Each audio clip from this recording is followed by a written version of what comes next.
Yo, how's it going, everybody? Welcome back to the channel. So this weekend we have Dricus Du Plessis versus Sean Strickland Part 2.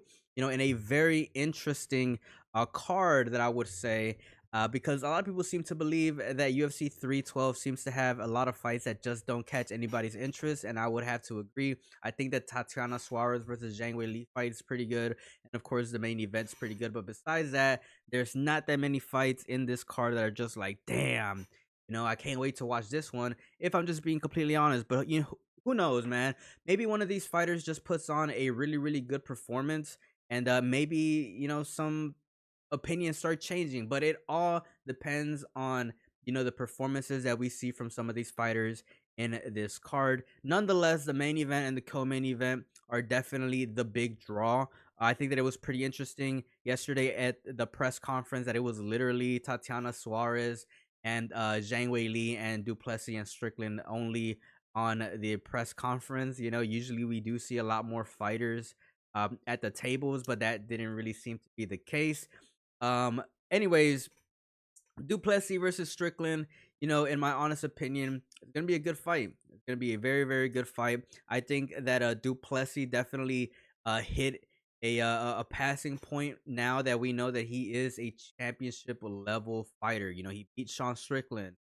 Oh, debatable, right? But he did end up beating Sean Strickland. He kept up with him in the first fight, and of course, he was able to beat Israel Adesanya, a former champion in the division. Of course, let's not forget that he also knocked out Robert Whitaker. And of course, Strickland. Very, very interesting result whenever he did fight Israel Adesanya as well. A lot of people didn't really seem to expect him to win that fight, but it just goes to show that Sean Strickland, even though he kind of comes off as like a jock, freaking one dimensional type minded guy, he is actually a very he has a very interesting system.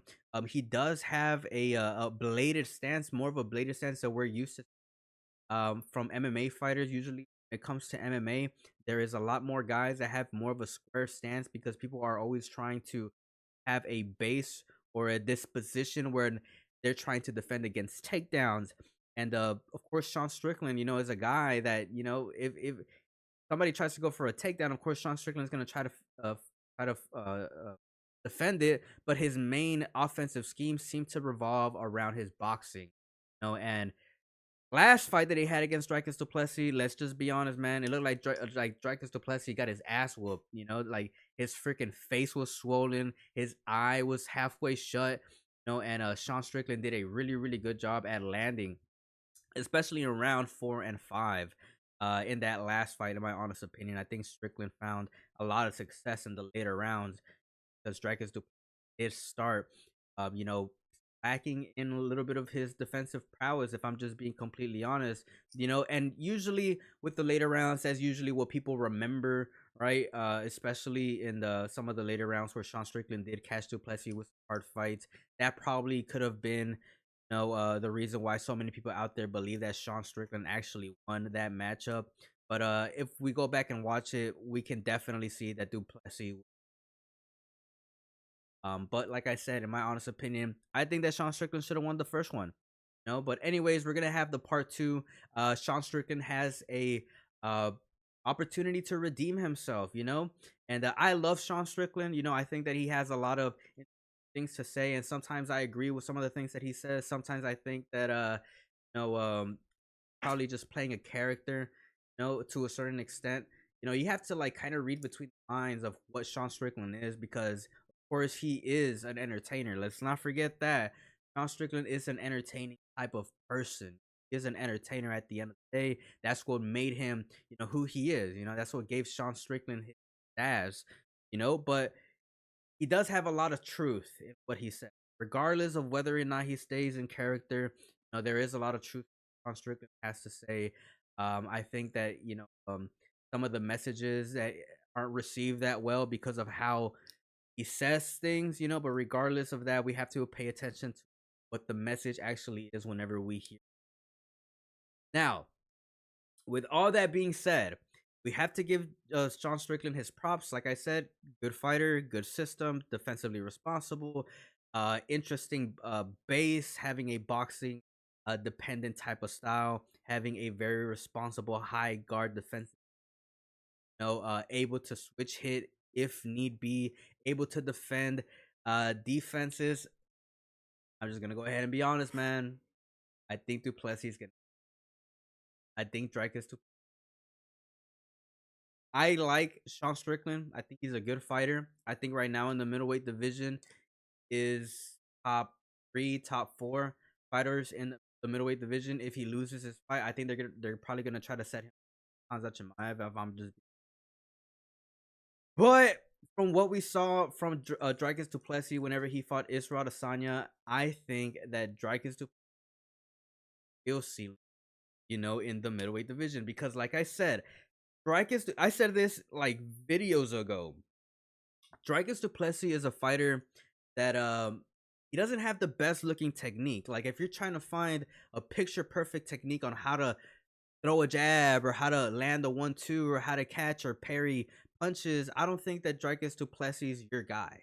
If you want somebody that has like really good fundamentals, really good, striking defensive prowess as well as like a attacking defensive, like attacking oriented mind, Dricus Du Plessis isn't that type of fighter. Dricus Du Plessis, he is a cerebral type fighter. And I've been saying this for a very long time. Dricus Du Plessis is more of a cerebral fighter than people think. You know, in the fight, the first time I came to this thought was whenever he fought Robert Whitaker. Robert Whitaker likes to step in with his punches. And what did Dricus do? Out, flipped, and threw a straight punch that landed flush on Robert Whitaker. And all he had to do was just wait. All he had to do was just be in his defensive stance and wait for Robert Whitaker to attack first. After that, his defense and a counter shot. And that's how he was knocked out someone like Robert Whitaker, a very, very skilled fighter, a cerebral fighter in his own way as well. And then we saw him do that against, Sean Strickland, in some of the moments that he did have against Sean Strickland. We all know that Dricus Du Plessis is a very big guy and he used his body, used his physical attributes to pretty much get Sean Strickland the back foot. Now, the reason why it didn't work or it didn't work as well in the first fight is because Dricus Du Plessis kind of forgot that Sean Strickland has a defensive stance. Like I said, Sean Strickland fights in a bladed stance, but not just that, he is in a tall stance. His feet are literally not that far apart. It's not exactly like a boxer. If I could compare Sean Strickland's base to any other fighter out there, striker wise, maybe someone like Giorgio Petrosian or Samart Payakarun. Those are fighters that kind of remind me like of Sean Strickland, that they have a bladed stance, but they also have a very tall stance, and whenever somebody's bladed, that's a defensive position. Whenever somebody has a narrow stance, that's a defensive position. Sean Strickland, really good defensively and really good with the counters. Now, that's the one thing that Dricus Du Plessis failed to pretty much address against Sean Strickland. That's why Sean Strickland had a lot of success in their first bout. We saw some very interesting things, or some very interesting decision making from Dricus Du Plessis as well. Whenever he fought Israel Adesanya, we all know that Israel Adesanya fought a very interesting fight against Dricus Du Plessis. But let's also remember that we saw Israel Adesanya fight in a very aggro type of manner, and Dricus Du Plessis, interestingly, was on the back foot and often put his back against the cage, knowing that Israel Adesanya would try to land combinations. And during those combinations, what did Dricus Du Plessis do? Held up, put on a high guard, maybe took a punch or two, and then looked for a counter. And boy, oh boy, did they land. He pretty much is really, really good at setting up traps. Now, he's really good at setting up traps against people that are offensive oriented fighters. But Sean Strickland is kind of not really like that. Like I said, he is a fighter that has a bladed stance, he has a bladed base, has a high guard, always has a high guard, and he has a very narrow stance. All those are defensive positions, defensive dispositions that Strickland has, and he does them pretty damn well.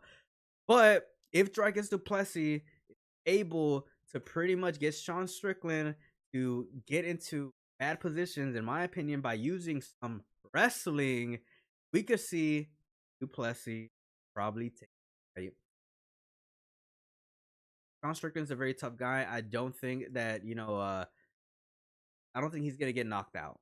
And we've seen Sean Strickland have decent wrestling. I know he hasn't really performed the last couple fights, but I think that if Dricus Du Plessis does implement a little bit of his wrestling like he did last fight against Strickland, implementing his body, because he is such a big guy, he could start wearing down on Sean Strickland's motor, right? His gas tank, his cardio, which is something that I think Dricus Du Plessis do, but in moderation. He cannot go into this fight being Captain Obvious. He cannot be over aggressive because of Sean Strickland, like I said, or else it's going to be a repeat round 4, like we said, rounds in the bout.